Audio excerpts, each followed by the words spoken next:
मेरा पैसा दे। अरे बहुत दिनों से भगाया तूने अपने पीछे, आज तो हमारे पैसे दे दे, फिर अकेला भागता रहे। एक दूंगा, रख के छापड़। एक सेकंड, आप लोग ये पूरी जमीन देख रहे हैं? पूरी? हाँ देख रहे हैं। अब सोचिए कि हजारों आम के पेड़ों से भरी हुई है। आंख बंद कीजिए और सोचिए। आंख बंद कर। हाँ। तुम लोग आंखें खुली रखो वरना भाग जाएगा, सिर्फ मैं बंद रखूंगा। हाँ बंद रखी। बोलो भाई कैसा लग रहा है? अच्छा लग रहा, पेड़ ही पेड़ है। मैंने भी यही सोचा, इसलिए सारी जमीन खरीद ली और 1000 आम के पौधे भी खरीद लिए। सोचा बढ़ते बढ़ते बढ़ते बढ़ते बढ़ते वो लाखों आम पैदा करेंगे, जिससे मैं करोड़पति बन जाऊंगा और आप लोगों का छोटा मोटा सा कर्जा लौटा दूंगा। कैसी लगी?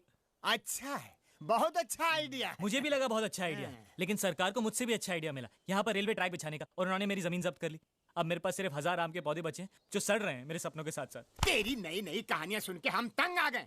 अरे तूने कितने धंधे बदले, सब में नुकसान हुआ, तो उसमें हम क्या करें? हाँ? तूने गांव के कुत्ते बिल्ली तक से उधार लिए, अब तो फैसला करना ही पड़ेगा। बता कब दे रहा है पैसे? कल शाम 5 बजे दरिया के पास वाला जो पुल है ना, आप सब वहाँ आ जाइए। 5 बजे, 7 बजे, 10 बजे? काफी सालों से सुन रहे हैं ये। वही तो, इतने सालों का रिश्ता है हमारा, भरोसा नहीं है क्या मेरे पे? नहीं ना, एकदम ना। अब वो सब छोड़ना, आप लोगों की जो मेरे बारे में राय है ना, मैं बदलने वाला हूँ। कल शाम 5 बजे आप सब लोगों का पैसा मैं एक साथ चुकता करने वाला हूँ। पक्का? भी तो। अरे अगर नहीं किया तो जो मन में है वो कर लेना, लेकिन ठीक 5 बजे। अगर टाइम से नहीं आए तो मैं वहाँ वेट नहीं करने वाला हूँ। बाद में मुझे नहीं कहना कि पैसे नहीं मिले। हाँ, ठीक है, ठीक है। हाँ।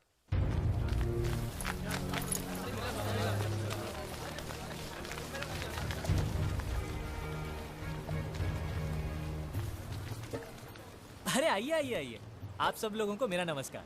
वाह, 5 बजे बोला तो आप लोग ठीक 5 बजे आ गए हैं। अरे कौन बोलता है यहाँ के लोग टाइम पर नहीं आते? बाजू, 1 मिनट बाजू, पैसा देना शुरू कर दिया क्या? अरे सुनिए, फिक्र मत कीजिए, कार्यक्रम अभी शुरू हुआ है। तो सब लोग आ गए भाई? हाँ भाई आ गए। मैं एक काम करता हूँ, एक एक करके सबका नाम पढ़ता हूँ। जिस जिसका भी नाम आए हाथ ऊपर करके हाजिर हो कह देना। ओके? हाँ। शाबाश। हरिराम नाविद 12,250 रुपए। हाँ। प्रभाकर शेट्टी 13,900 ब्याज मिला के। हाजिर। क्या हाल है भाई? हाँ ठीक है। रघुवीर ग्वाला 20,500। हाँ, घर पे सब कैसे हैं? ठीक है। चलो। अबे ओए, पहले मेरा पैसा चुकता कर और मुझे दफा दफा कर। अरे शर्मा जी, सबसे ज्यादा पैसे इन्हीं को देने हैं और यही सबसे लेट आ रहे हैं। अब और देर मत कर, मेरे पैसे निकाल। शांति शांति। देखिए, शर्मा जी के पैसे मिला के कुल 13,90,000 रुपए देने हैं मुझे आप लोगों को। उतने नहीं है मेरे पास, थोड़े कम है। कितने कम है? ज्यादा नहीं, थोड़े से। अरे फिर भी कितने? 100 रुपए। कोई बात नहीं। नहीं, 100 रुपए ही है मेरे पास, बाकी के 13,79,900 रुपए कम। अरे पैसे निकाल, पैसे निकाल। तू निकाल पैसे, निकाल। अरे इसे मत छूइए। क्या है? चूहे मारने का जहर। चूहे मारने का जहर? अब वो क्या है कि पोटेशियम साइनाइड खरीदने की औकात नहीं है ना मेरी, तो यही लेके घूम रहा था, क्या पता कब जरूरत पड़ जाए। अरे मैं जानता था आप लोग मुझे चैन से मरने भी नहीं देंगे, लेकिन फिर भी मुझे आप लोगों से कोई शिकायत नहीं। कभी ना कभी आप सब ने मेरी मदद ही की। मैं भी आप लोगों को धोखा नहीं दूंगा, आप सबकी पाई पाई चुका दूंगा। क्या करूं, मैंने जो भी धंधा शुरू किया सब में मेरा नसीब फूट गया। आखिर में पटाखे की फैक्ट्री खोली, वो नहीं फूटा। तो फिर बस वो फटाखा बेच के हम सब की उधारी चुका दो। अरे फूटा नहीं मतलब पटाखा नहीं फूटा, तो कहां से दूं आपके पैसे? मेरे पिताजी कहते थे, बेटा तेरा नाम Guinness book of world records में जरूर आएगा। ठीक ही कहते थे। इतनी छोटी उम्र में इतना बड़ा कर्जा लेने वाला मेरे सिवा दुनिया में दूसरा कोई नहीं होगा। लेकिन मैंने ये सब जानबूझकर नहीं किया, हालात ही कुछ ऐसे थे। अब मेरे पास 2 ही रास्ते, या तो आप लोग मुझे 5 साल की मोहलत दे दीजिए, नहीं तो मुझे समुद्र में कूदकर अपनी जान देनी पड़ेगी। ये होशियारी मेरे सामने नहीं चलेगी। यदि तू समुद्र में डूब के जान देगा ना, तो मैं पैसा हंसी खुशी छोड़ने के लिए तैयार हूँ। इतनी हिम्मत है तो कूद जा समुद्र में। कूद जाऊंगा। मैंने अपने नाम पर एक बहुत बड़ी इंश्योरेंस की पॉलिसी ले रखी है, उससे आप सब लोगों का पैसा वापस हो जाए। लेकिन उसमें मुझे आप लोगों की थोड़ी सी मदद चाहिए। इंश्योरेंस एजेंट से कहिएगा कि मेरी मौत एक हादसा थी, खुदकुशी नहीं। आप लोगों से बात करते करते मेरा पैर फिसल गया और मैं पानी में गिर गया। पैसा मिलते ही पिताजी अब सब लोगों की रकम लौटा देंगे। ए भाई, बेकार के बात छोड़ और पैसे देने के बारे में कुछ बात कर। नहीं तिकड़म, बेटा जीत, ये खेल हमारे साथ मत खेल। सिर्फ यही एक खेल बचा है मेरे पास। ऐसा नहीं है कि मुझे जीने की ख्वाहिश नहीं है, लेकिन और कोई चारा ही नहीं बचा। जो लोग मुझे पास से जानते हैं वो समझ जाएंगे मेरा फैसला गलत नहीं था।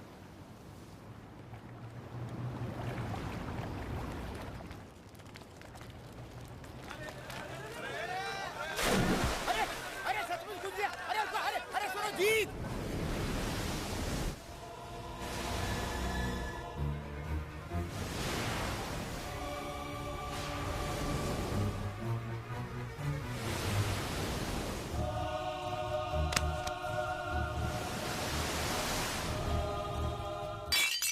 कोस्ट गार्ड से कोई इन्फॉर्मेशन आई क्या? जी नहीं। क्या हुआ, बॉडी मिली या नहीं? जी नहीं इंस्पेक्टर, अभी तक बॉडी का कुछ पता नहीं। आपने ठीक से ढूंढा?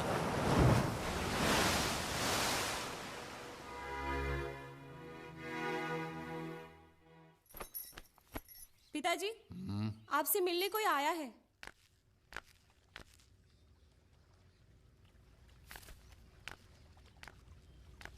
फरमाइए। मास्टर जी, हम आपसे नहीं जीतू जी से मिलने आए हैं। जीतू, जीतू। जी पिताजी।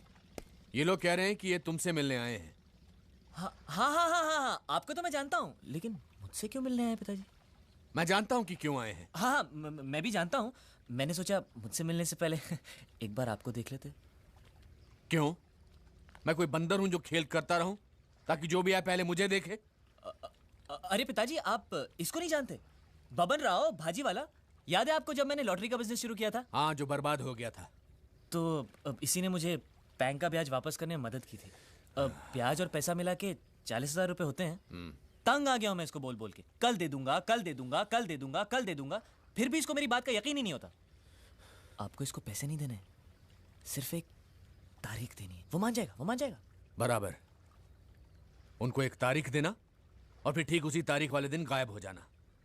तुम्हारी ये कला मुझ में नहीं है बेटा। वो तो उसको भी पता है पिताजी, इसलिए उसने कहा है आप बोलेंगे तो ही मानेगा। प्लीज मेरी मदद कीजिए पिताजी, नहीं तो मुझे अपने आप को फांसी पर चढ़ाना पड़ेगा।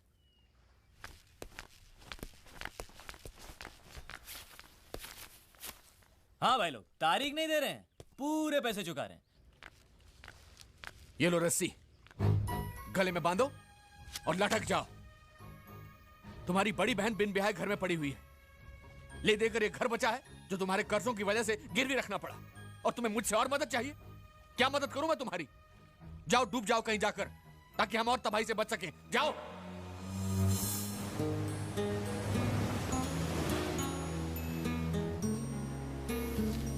देखो, हम लोगों ने जो फैसला किया था उस फैसले को लेकर तुम मेरी बेटी की जिंदगी बर्बाद मत करो। कैसी बातें कर रहे हैं अंकल? मैं आज तक कभी आपके रास्ते में आया हूं? आप एक काम कीजिए, आप पूजा के लिए एक अच्छा सा लड़का ढूंढिए और उसकी धूमधाम से शादी कराइए, और उसमें सबसे आगे मैं रहूंगा। खुश? अरे मानेगी तब ना, वो सालों से बस एक ही जिद पर अड़ी हुई है, शादी करेगी तो तुमसे। आप उसको क्यों कोस रहे हैं? जब से होश संभाला है एक ही तो बात सुनते आए हैं कि मैं उसका हूं और वो मेरी। मानता हूं, हम लोगों की भी यही इच्छा थी, लेकिन मुझे नहीं पता था कि तुम बड़े होते होते इतने बड़े निकम्मे बनोगे। आप उसके लिए लड़का ढूंढिए, मैं उसे मना लूंगा। उसकी जुदाई का दुख मुझसे सहा नहीं जाएगा, लेकिन कम से कम वो शांति से तो जिएगी। अरे नहीं मानेगी वो, जब तक तुम उसके सामने खंबे की तरह गड़े रहोगे वो किसी और से कभी शादी करने के लिए राजी नहीं होगी, समझे? इसीलिए कहता हूँ भाग जाओ, कहीं दूर भाग जाओ, और सालों के बाद लौट कर आना। नहीं आओगे तो भी चलेगा। क्या है, तुम्हारे लेनदारों से छुटकारा हो जाएगा और मैं मेरी बेटी की शादी कहीं और करवा सकता हूँ, समझे? अब ये मत कहना जाने के लिए पैसे नहीं है। ये ले पैसे, अरे रखो, और इसे लौटाने के बहाने भी वापस नहीं आना।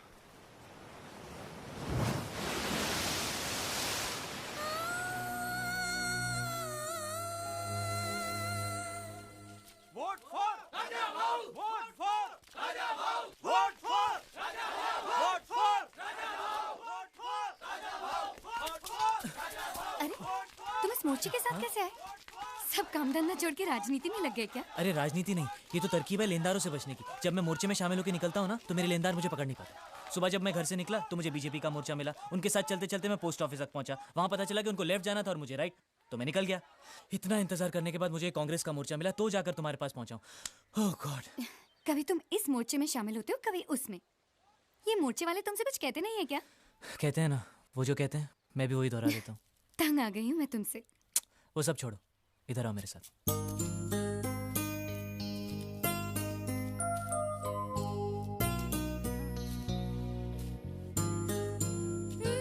बेकार की बातें मत करो। मैंने कभी तुम्हें शादी की बात को लेकर परेशान किया है क्या? जब तक तुम्हारी सारी परेशानियां दूर नहीं हो जाती, मैं तुम्हारा इंतजार करने के लिए तैयार हूँ। कब तक?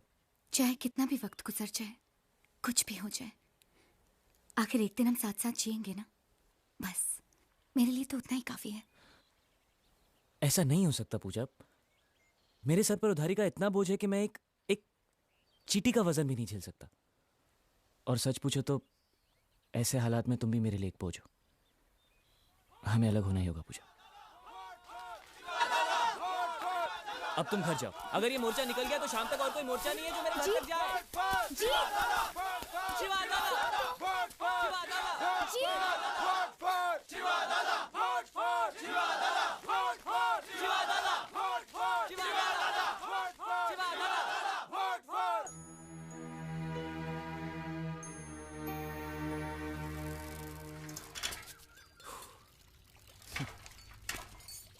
कभी इस घर के लिए एक हफ्ते का राशन भी लाए हो?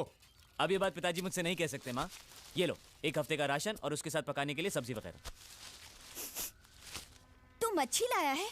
क्या माँ, मैं नहीं जानता कि इस घर में मच्छी नहीं बनती। फिर ये मच्छी की बदबू? हाँ, वो मैं मच्छी की मार्केट से जा रहा था तो वहाँ पर वो टोकरियाँ लेकर उठाते हैं ना लोग, तो 2-4 मैंने भी उठा ली, ऐसे ही जस्ट फॉर अ चेंज। बेटा तुम ये सब कौन सा ये काम मैं रोज रोज करने वाला हूँ? आप खाना बनाइए, मैं फटाफट नहा कर आता हूँ।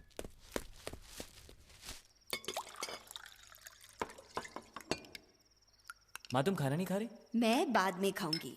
ऐसे थोड़ी चलेगा। इतनी मेहनत की है मैंने, मेरे हाथ का एक निवाला तो तुमको खाना ही पड़ेगा।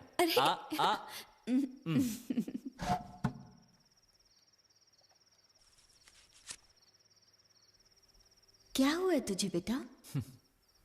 बहुत बड़ा गुलदस्ता दिया था ना माँ मैंने तुझे वादों का। बड़ा घर, नई गाड़ी, नौकर चाकर। सब कुछ तैयार है? लगता है मैं तुम्हें कुछ भी नहीं दे पाऊंगा माँ, कभी भी। मुझे कुछ नहीं चाहिए।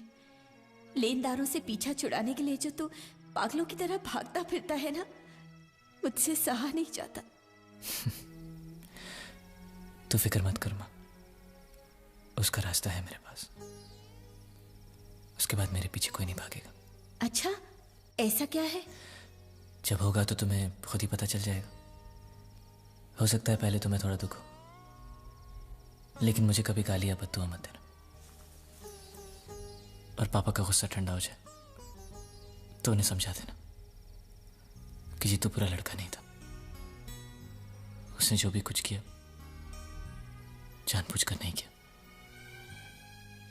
और हाँ, उनसे ये भी जरूर कहना कि मैं उनसे बहुत प्यार करता था। जो लोग बॉडी ढूंढने गए सब वापस आ गए हैं। आज नीचे का पानी बहुत तेज खींच रहा है। बॉडी मिलने की उम्मीद कम है। आप मास्टर जी को घर ले जाइए।